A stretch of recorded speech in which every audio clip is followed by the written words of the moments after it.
Kesaksian Akhir Abad, karya W.S. Rendra. Ratap tangis menerpa pintu kalbuku, bau anyir darah mengganggu tidur malamku.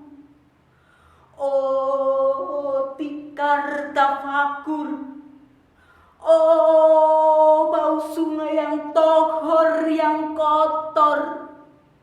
Bagaimana aku akan bisa membaca keadaan ini? Di atas atap kesepian nalar pikiran yang digalaukan oleh lampu-lampu kota yang bertengkar dengan malam. Aku menyerukan namamu, wahai para leluhur Nusantara. Oh Sanjaya, leluhur dari kebudayaan tanah. Oh Punawarman, leluhur dari kebudayaan air. Kedua bangsamu telah mampu mensekutukan budaya tanah dan air. Oh Resi keturunan, oh Resi Nirarta, empu-empu tampan yang penuh kedamaian, telah kamu ajarkan tatanan hidup yang aneka dan sejahtera, yang dijaga oleh Dewan Hukum Adat. Oh, bagaimana aku bisa mengerti bahasa bising dari bangsaku kini? Oh, Kajolalido, bintang cemerlang tanah Ugi, negarawan yang pintar dan bijaksana, telah kamu ajarkan aturan permainan di dalam benturan-benturan keinginan yang berbagai ragam di dalam kehidupan. Ade bicara rampang dan wari.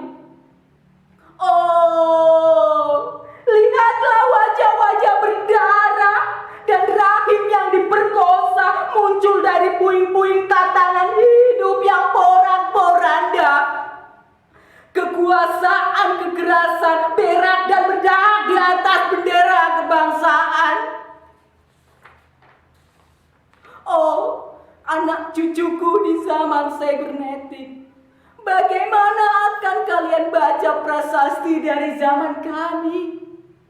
Apakah kami akan mampu menjadi ilham kesimpulan, ataukah kami justru menjadi sumber masalah di dalam kehidupan? Dengan puisi ini aku bersaksi bahwa rakyat Indonesia belum merdeka. Rakyat yang tanpa hak hukum bukanlah rakyat yang merdeka. Hak hukum yang tak dilindungi oleh lembaga pengadilan yang mandiri adalah hukum yang ditulis di atas air. Bagaimana rakyat bisa merdeka bila birokrasi negara menjadi aparat pemerintah dan tidak menjadi aparat rakyat yang otonom mandiri sebagaimana layaknya di negara yang berdaulat rakyat? Bagaimana rakyat bisa merdeka bila hak pilih mereka dipasung, tidak boleh memilih secara langsung camat mereka, bupati, wali kota, gubernur, dan jaksa tinggi mereka? Dan partai politik menganggap rakyat hanya abdi partai yang dinamakan massa politik, kaula partai, atau hamba partai. Bagaimana rakyat bisa merdeka bila mana pemerintah melecehkan perdagangan antar daerah dan mengembangkan merkantilisme sehingga rela menekan kesejahteraan buruh, petani, nelayan, guru, dan serdadu berpangkat rendah? Bagaimana rakyat bisa merdeka Bila provinsi-provinsi sekedar menjadi tatanan hidup pemerintah pusat, tidak boleh mengatur ekonominya sendiri, tatanan hidupnya sendiri, dan juga keamanannya sendiri. Ayam, serigala, macan, ataupun gajah, semuanya peka pada wilayahnya. Setiap orang juga ingin berdaulat di dalam rumah tangganya. Setiap penduduk ingin berdaulat di dalam kampungnya. Dan kehidupan berbangsa tidak perlu merusak daulat kedaerahan.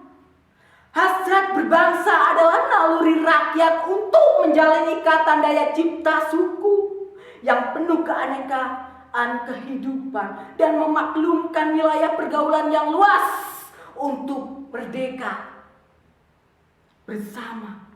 Tetapi lihatlah, selubung kabut saat ini, penjajahan tatanan uang, penjajahan modal, penjajahan kekerasan senjata, dan penjajahan oleh partai-partai politik masih merajalela di negara ini.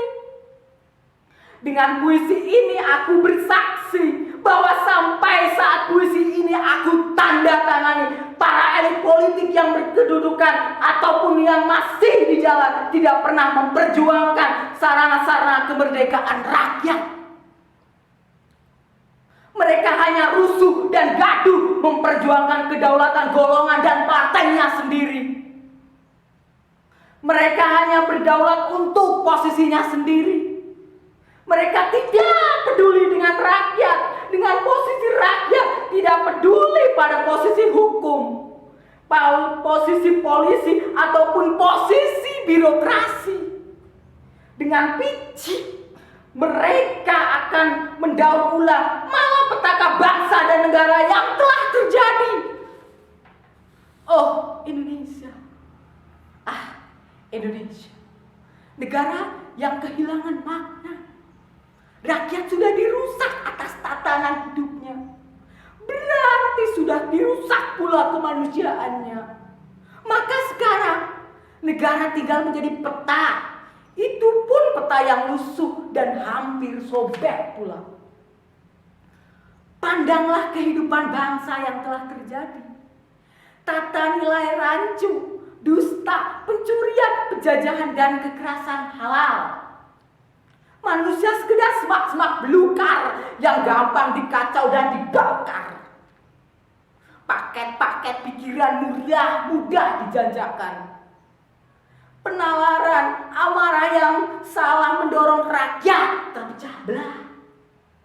Negara tak kunjung diutuhkan tanpa rakyatnya dimanusiakan, dan manusia tak mungkin menjadi manusia tanpa dihidupkan hati nuraninya.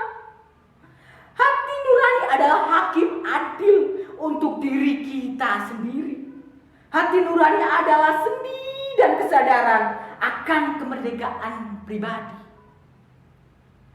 Dan puisi ini aku bersaksi bahwa hati nurani itu meski dibakar tidak bisa menjadi abu.